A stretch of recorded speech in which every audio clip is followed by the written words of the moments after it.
sikit saja. Jangan tinggal ipoh tadi, sembahyang sunat 4 rakaat sebelum lohar, sebelum zuhur, dan 4 rakaat selepas Isya.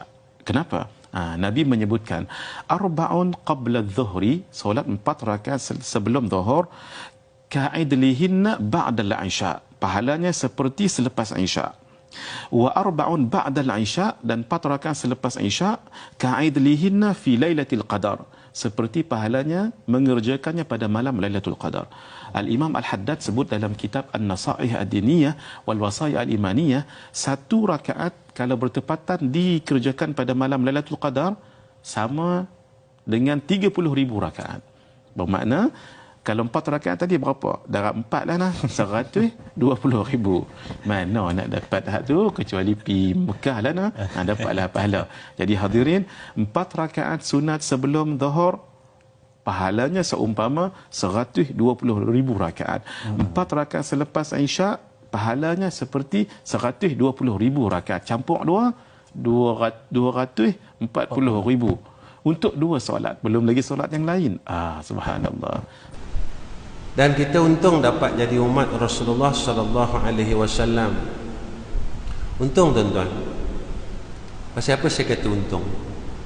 Kita ni umat yang paling lemah sekali. Umur kita semua pendek-pendek. 70, 50, 40. Tapi kita untung sebab kita dapat jadi umat Sayyidina Muhammad sallallahu alaihi wasallam. Contohnya selalu saya cakap dalam kuliah saya, siapa yang semayang sunat badiah Isya 4 rakaat menyamai dengan orang yang semayang pada malam Lailatul Qadar, dia dapat pahala 83 tahun tuan-tuan ibadah. Umat lain tak dapat, umat Nabi-Nabi sebelum tak dapat, tapi kita dapat. Kenapa kita dapat? Sebab kita duduk pada umat Sayyidina Muhammad. Cumanya, adakah semua orang dapat? Apakah semua orang dapat sembahyang sunat ba'di Isya 4 rakaat? Apakah semua orang Allah bagi? Tidak. Allah akan bagi pada siapa yang dia sayang. Jika orang ni Allah sayang, Allah akan ringankan tubuh dia. Allah akan mudahkan urusannya dalam mengerjakan ibadah pada Allah. Allah akan mudahkan tuan-tuan. Mudah saja. Dia nak zikir mudah, dia nak sembahyang sunat mudah, dia nak baca Quran mudah, masya-Allah. Dia nak bangun malam mudah, masya-Allah. Tapi kenapa Allah beratkan kita? Allah susahkan kita. Kita nak sebut nama Allah, Allah susahkan kita. Padahal bukan kena ada modal tuan-tuan, tak ada modal pun. Modal kita mulut tuan-tuan. Tapi kenapa Allah tak bagi kita hatta mengucap subhanallah? Daripada pagi kita bangun sampai sekarang, berapa banyak subhanallah yang kita sebut? Daripada pagi kita bangun sampai sekarang, berapa banyak Allahumma salli ala Sayyidina Muhammad yang kita sebut?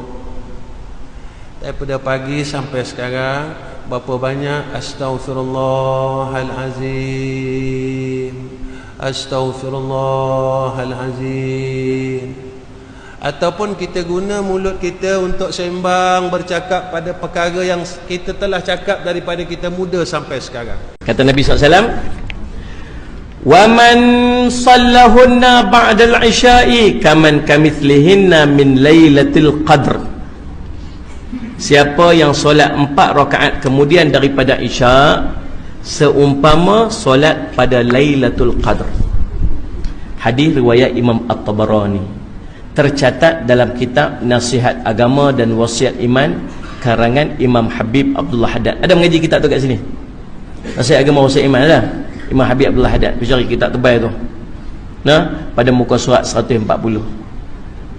Siapa semayang selepas daripada Isya 4 rakaat, sama seperti dia semayang pada Lailatul Qadr. Dalam bulan Ramadan ada satu malam yang kalau kita semayang malam tu macam kita semayang 84 tahun. Faham ni? Yang ni kita boleh dapat kelebihan dia setiap malam.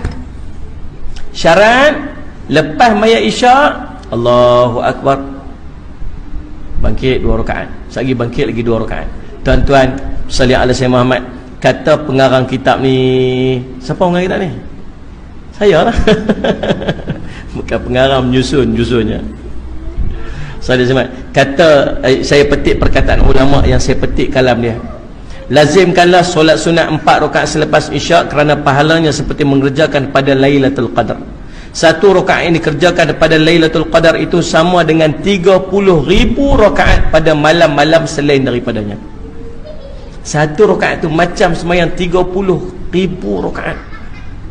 Ini bukan benda kecil-kecil tuan-tuan, ini bukan benda main-main, ini benda yang sangat besar. Saya nak tanya, lama sangat kan nak buat 4 rakaat tu? Lambat tak? Tak. Cerita dia antara nak dengan tak naknya. Antara nak dengan tak naknya. Tuan-tuan, nak masuk syurga, dia ada satu benda nama sabar. Sabar. Tuan-tuan, sabar masuk syurga tuan.